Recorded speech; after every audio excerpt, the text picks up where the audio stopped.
US president Donald ട്രംപിന്റെ palm ബീച്ചിനടുത്തുള്ള Mar എലാഗോ എന്ന് പറയുന്ന വസതിയിൽ വെടിവയ്പ് ഉണ്ടായിരിക്കുന്നു. ഈ വിവരം പുറത്തുവിട്ടിരിക്കുന്നത് US സീക്രട്ട് സർവീസ് വക്താവായിട്ടുള്ള ആന്റണി ഗുഗ്ലി എൽമിയാണ്. എക്സിലൂടെയാണ് ഇക്കാര്യം പുറത്തുവിട്ടതും. വളരെ ഗുരുതരമായ ഒരു സുരക്ഷാ വീഴ്ച ഉണ്ടായിരിക്കുന്നു എന്നുള്ളതാണ്. അതേസമയം തന്നെ ഡൊണാൾഡ് ട്രംപ് തൻ്റെ ജീവൻ രക്ഷിച്ച സുരക്ഷാ സേനയോട് നന്ദി അറിയിച്ചുകൊണ്ടുള്ള പോസ്റ്റുമൊക്കെ ഇട്ടിട്ടുണ്ട്. 21 വയസ്സുകാരനായിട്ടുള്ള ഓസ്റ്റിൻ ടക്കർ മാർട്ടിൻ എന്ന് പറയുന്ന ആളാണ് വെടിവയ്പ് നടത്തിയത്. എങ്ങനെയാണ് അതീവ സുരക്ഷാ വലയത്തിൽ നിലകൊള്ളുന്ന മാർ എലാഗോ വസതിയിലേക്ക് ഇയാൾ കടന്നു കയറിയത്? ട്രംപിന്റെ ഈ വസതിയുടെ ഗേറ്റ് ഒരു ഡെലിവറി വാഹനം ഈ റിസോർട്ടിൽ നിന്ന് പുറത്തു പോകുന്നതിനിടയിൽ എതിർ ദിശയിൽ നിന്ന് ഈ ഒരു കാർ ഈ അക്രമി ഓടിച്ചു കയറ്റുകയായിരുന്നു. എന്തായാലും അക്രമിയെ സുരക്ഷാ സേന അപ്പോൾ തന്നെ വെടിവെച്ചു കൊന്നു എന്നുള്ളതാണ്. ആദ്യം തന്നെ ഇയാളോട് പറയുന്നുണ്ട് തോക്ക് താഴെയിടണം. ഇയാളുടെ കയ്യിൽ ഒരു ഷോട്ട് ഗൺ ഉണ്ടായിരുന്നു എന്നാണ് പറയുന്നത്. ഈ ഷോട്ട് ഗൺ ഉപയോഗിച്ചാണ് അക്രമി ഈ അക്രമ സംഭവങ്ങളെല്ലാം തന്നെ നടത്തിയത്.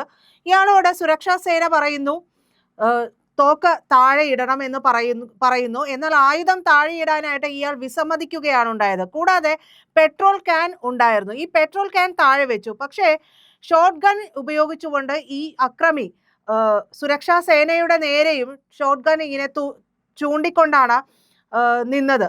ഇതോടുകൂടിയാണ് സുരക്ഷാ സേനയ്ക്ക് വെടി ഉതിർക്കേണ്ടി വന്നത് എന്നുള്ള കാര്യവും അവർ വ്യക്തമാക്കുകയും ഒക്കെ ചെയ്തിട്ടുണ്ട്. ഈ സമയം ട്രംപ് ഈ വസതിയിലില്ലായിരുന്നു. പക്ഷേ പരക്കെ ഒരു നാശനഷ്ടങ്ങൾ ഉണ്ടാക്കിയതിനു ശേഷമാണ് സുരക്ഷാ സേനയ്ക്ക് ഇയാളെ വധിക്കാനായിട്ട് സാധിച്ചിട്ടുള്ളത്. ഓസ്റ്റിൻ ടക്കർ എന്ന് പറയുന്ന ഈ അക്രമിയെ ഏതാനും മാസങ്ങൾക്ക് മുമ്പ് കാണാനില്ല എന്ന് പറഞ്ഞുകൊണ്ട് വീട്ടുകാർ പരാതി നൽകിയതായിട്ടുള്ള വാർത്തകളുമൊക്കെ വരുന്നുണ്ട്. ഇയാള് നോർത്ത് കരോലീന സ്വദേശിയാണ്. ഈ നോർത്ത് കരോലീനയിൽ നിന്ന് ഫ്ലോറിഡയിലേക്ക് വരുന്നതിനിടയിലാണ് ആയുധം വാങ്ങിയത് എന്നുള്ള റിപ്പോർട്ടുകളും ഒക്കെ വരുന്നുണ്ട്. എന്തായാലും ഇതിനിടയിൽ തോക്കിന്റെ പെട്ടി ഇയാളുടെ വണ്ടിയിൽ നിന്ന് കണ്ടെത്തുകയും ഒക്കെ ചെയ്തിട്ടുണ്ട്. സംഭവ സമയത്ത് ഡൊണാൾഡ് ട്രംപ്, മെലാനിയ ട്രംപോ മാർ എലാഗോയിൽ ഉണ്ടായിരുന്നില്ല. അവർ ആ സമയം വാഷിംഗ്ടണിലെ വൈറ്റ് ഹൗസിലായിരുന്നു എന്നുള്ളതാണ്. ഈ നിലവിൽ FBI ഇതുമായി ബന്ധപ്പെട്ട് പ്രാഥമിക അന്വേഷണം തുടങ്ങിയിട്ടുണ്ട്. പ്രാഥമിക വിവരശേഖരണമൊക്കെ നടത്തിയിട്ടുണ്ട് എന്നാണ് പറയുന്നത്. ഇയാൾ ഈ ഒരു കൃത്യം നടത്തുന്നതിന് മണിക്കൂറുകൾക്ക് മുമ്പ് സോഷ്യൽ മീഡിയയിൽ ആകമാനം വിചിത്രമായ രീതിയിലുള്ള പോസ്റ്റുകളൊക്കെ പങ്കുവെച്ചതായിട്ട് പറയുന്നുണ്ട്. എന്നാൽ ഈ പങ്കുവെച്ച പോസ്റ്റ് എന്താണ് എന്നുള്ളതിനെ കുറിച്ച് FBI വാർത്താ റിപ്പോർട്ടുകൾ പുറത്തു വന്നിട്ടില്ല. അക്രമം നടക്കുന്ന സമയത്ത് സീക്രട്ട് സർവീസ് ഏജന്റുമാരും പാം ബീച്ച് ഷെരീഫ് ഡ്യൂട്ടിയും അവിടെ ഉണ്ടായിരുന്നു. ഈ രണ്ട് വിഭാഗങ്ങളും ചേർന്നുകൊണ്ടാണ് അക്രമിയെ നേരിട്ടതും. എന്തായാലും അക്രമിയെ തിരിച്ച് വെടിയുതിർക്കുമ്പോൾ അയാൾ സംഭവ സ്ഥലത്ത് വെച്ച് തന്നെ തൽക്ഷണം മരിക്കുകയാണ് ഉണ്ടായിരുന്നത്. Secret service, Palm Beach sheriff officer എന്നിവർ സംയുക്തമായി ചേർന്നുകൊണ്ടാണ് ഈ കേസ് അന്വേഷിക്കുന്നത്. യുവാവിന്റെ, അതായത് ഈ അക്രമിയുടെ കൃത്യമായ ലക്ഷ്യം എന്തായിരുന്നു? ഇയാൾക്കിനി വല്ല മാനസികമായിട്ടുള്ള പ്രശ്നങ്ങൾ ഉള്ളയാളാണോ എന്നതൊക്കെ അന്വേഷിച്ച് തെളിയേണ്ടതുണ്ട്. അതിലേക്കുള്ള അന്വേഷണം നടന്നുകൊണ്ടിരിക്കുകയാണ്. വൈറ്റ് ഹൗസ് വക്താവ് സീക്രട്ട് സർവീസിന്റെ കൃത്യസമയത്തുള്ള ഇടപെടലിനൊക്കെ അഭിനന്ദിക്കുകയും ഒക്കെ ചെയ്തിട്ടുണ്ട്. എന്തായാലും ഇതോടുകൂടി ഈ പറയുന്ന മാർ എലാഗോ എന്ന് പറയുന്ന ട്രംപിന്റെ വസതിയിൽ സുരക്ഷാ ക്രമീകരണങ്ങൾ കൂട്ടുകയാണ്. നമുക്കറിയാം പരക്കെ ട്രംപിനെതിരെയുള്ള വലിയൊരു വികാരം അമേരിക്കയിൽ ഉടനീളം ഉണ്ടാകുന്നുണ്ട്. ലോകത്തിലുടനീളം ഉണ്ടാകുന്നുണ്ട്. അമേരിക്കയിൽ മാത്രമല്ല, ട്രംപിന്റെ പല തീരുമാനങ്ങളും പലപ്പോഴും അമേരിക്കക്കെതിരായിട്ടുള്ള രീതിയിലാണ് എന്നുള്ളതൊക്കെ പല വിദഗ്ധന്മാരും ഒക്കെ ചൂണ്ടിക്കാണിച്ച സാഹചര്യം കൂടി ഉണ്ടായിട്ടുണ്ട്. ഇതിനു മുമ്പും ട്രംപിന് നേരെ വെടിയുതിർക്കുന്ന ഒരു സംഭവം ഉണ്ടായിട്ടുണ്ടായിരുന്നു. എന്തായാലും ഈ ഒരു സംഭവം ഉണ്ടായതിനു ശേഷം അടിയന്തരമായി തന്നെ ട്രംപിന്റെ സുരക്ഷയിൽ വലിയ മാറ്റങ്ങളൊക്കെ ഉണ്ടായിട്ടുണ്ട്. ഒന്നാമതായിട്ട് ഗേറ്റ് സുരക്ഷയാണ്. ഒരു വാഹനം പുറത്തേക്ക് പോകുമ്പോൾ മറ്റൊരു വാഹനം അകത്തേക്ക് കയറുന്നത് തടയാനുള്ള പുതിയ രീതിയിലുള്ള ഓട്ടോമാറ്റിക് ബൊള്ളാർഡുകൾ സ്ഥാപിച്ചിട്ടുണ്ട്. ഇനി മുതൽ ഓരോ വാഹനവും കടന്നു പോയ ശേഷം ഗേറ്റ് പൂർണ്ണമായിട്ടും അടയുമെന്നുള്ളതാണ്. കൂടാതെ അധിക സേനയെ അവിടെ വിന്യസിക്കുന്ന രീതിയിലേക്കുള്ള തരത്തിൽ സുരക്ഷാ ക്രമീകരണങ്ങൾ മാറ്റിയിട്ടുണ്ട്.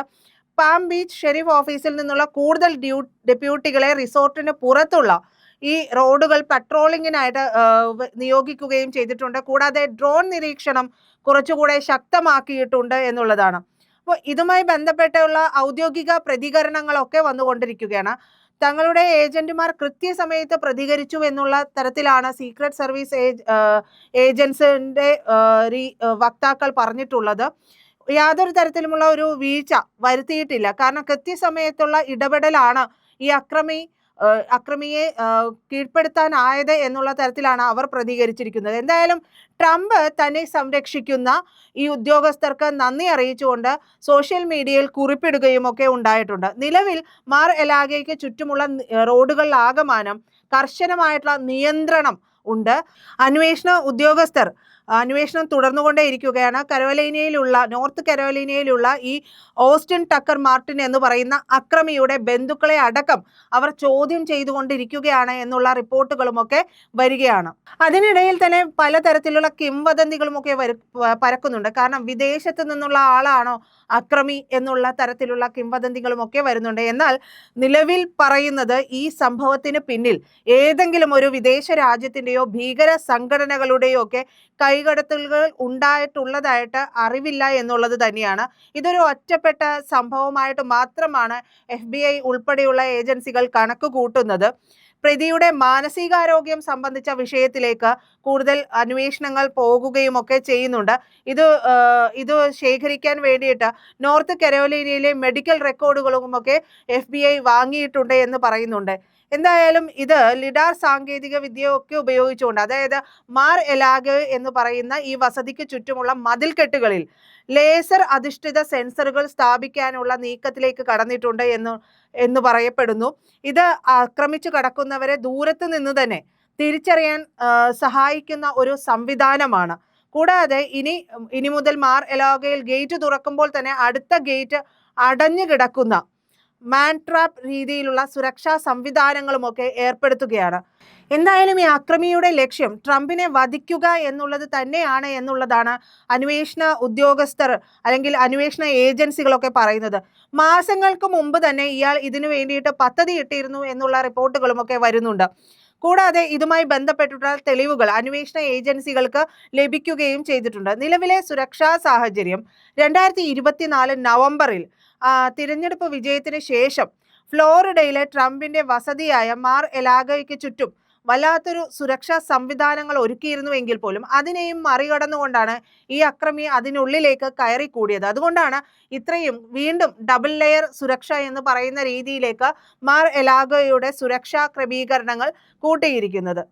എന്തായാലും ഡൊണാൾഡ് ട്രംപിനെതിരെ വളരെ വലിയ രീതിയിൽ വ്യാപകമായ രീതിയിലുള്ള പ്രതിഷേധങ്ങളും കാര്യങ്ങളും എല്ലാം നടക്കുന്ന സമയത്തിനിടയിലാണ് ഇത്തരത്തിലുള്ള ഒരു സംഭവം നടക്കുന്നത്. നമുക്കറിയാം, മുന്നേ തന്നെ ഡൊണാൾഡ് ട്രംപിന് നേരെ വധശ്രമം നടന്നിരുന്നു. അന്ന് അക്രമിയുടെ വെടി ഡൊണാൾഡ് ട്രംപിനെ സംരക്ഷിച്ച രീതിയും ആ ദൃശ്യങ്ങളും ഒക്കെ ഇപ്പോഴും യൂട്യൂബിലൊക്കെ ലഭ്യമാണ്. അന്ന് അദ്ദേഹത്തിന് ചെറിയൊരു പോറൽ പോലെയാണ് ഏറ്റത്. ആ സംഭവത്തിന് ശേഷം വലിയ രീതിയിലുള്ള സുരക്ഷാ ക്രമീകരണങ്ങൾ ഉണ്ടായിരുന്നുവെങ്കിലും ഡൊണാൾഡ് ട്രംപിന് എതിരായിട്ടുള്ള വികാരം വീണ്ടും കൂടുന്നു എന്നുള്ളത് തന്നെയാണ് ഈ ഒരു വിഷയത്തിൽ നിന്ന്, ഈ ഒരു വെടിവയ്പ്പിൽ നിന്നും മനസ്സിലാക്കേണ്ടത്. ഇതിപ്പോൾ വിദേശ സംഘടനകളോ അല്ലെങ്കിൽ ഭീകര സംഘടനകളോ ഒന്നുമല്ല ഇതിന് പിന്നിലെന്ന് അന്വേഷണ ഏജൻസികൾ പറയുമ്പോഴും അവർ ഇതിന് പിന്നിൽ, ഈ ഒരു അക്രമിയുടെ പിന്നിൽ അത്തരത്തിലുള്ള ഏതെങ്കിലും തരത്തിലുള്ള ബന്ധമുണ്ടോ എന്നുള്ള അന്വേഷണത്തിലേക്കൊക്കെ കടന്നു പോകുമെന്നുള്ളത് ഉറപ്പാണ്. ഇവർ പ്രത്യക്ഷത്തിൽ പറയും ഇത്തരത്തിലുള്ള സംഭവങ്ങളില്ല എന്നുള്ളത്. കാരണം അമേരിക്കൻ പ്രസിഡന്റിന് നേരെ സ്വന്തം രാജ്യത്ത് നിന്ന് മാത്രമല്ല വ്യാപകമായിട്ട് ആഗോളതലത്തിൽ തന്നെ വലിയ രീതിയിലുള്ള പ്രതിഷേധങ്ങൾ ട്രംപിന്റെ പ്രവൃത്തി കൊണ്ട് തന്നെ ഉണ്ടാകാനുള്ള സാധ്യതകൾ ഉണ്ടായിട്ടുണ്ട്. അപ്പോൾ അതിനെ തുടർന്നാണോ ഇത്തരത്തിലുള്ള വിഷയങ്ങൾ ഉണ്ടായിട്ടുള്ളത് എന്നുള്ള അന്വേഷണങ്ങളൊക്കെ സ്വാഭാവികമായും നടക്കാനുള്ള സാധ്യതകൾ ഏറെയാണ്.